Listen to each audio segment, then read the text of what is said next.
Je vais parler de ceux qui filment les convois de transport de produits pétroliers, de leur point de ravitaillement jusqu'à leur destination finale.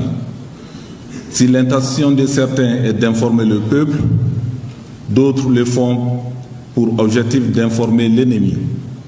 Nous devons arrêter ces pratiques si nous voulons gagner cette crise provoquée contre notre Maliba. Et nous n'avons point besoin de chance.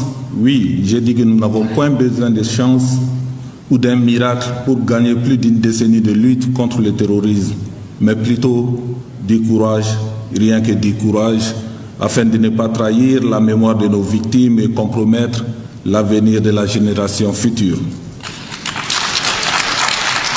En ce moment décisif de la vie de la nation, le Conseil national de transition réitère son soutien total et indéfectible aux forces armées de défense et de sécurité dans cette lutte implacable qu'elles mènent au quotidien contre les forces du mal, leurs soutiens et leurs sponsors locaux et impérialistes. Aux opérateurs économiques, aux transporteurs et à toutes nos populations qui souffrent des effets de ces crimes odieux, aux braves et héroïques chauffeurs de citernes qui, aujourd'hui, sont des victimes du terrorisme et des témoins de l'histoire d'une crise provoquée et sponsorisée.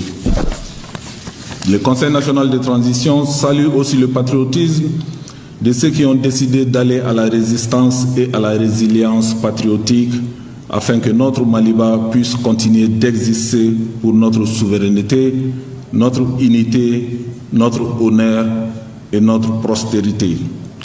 Resserrons nos rangs, oui, resserrons nos rangs, main dans la main et surmontons ensemble cette énième épreuve dans la solidarité, la cohésion et surtout avec un mental d'acier pour que survive la gloire et le bonheur du Maliba. Nous sommes les héritiers d'une vieille civilisation que rien ne pourra asservir. Nous résistons et nous résisterons pour toujours, car l'impossible n'est pas malien et le sursaut patriotique est sahélien. Un peuple, un but, une foi.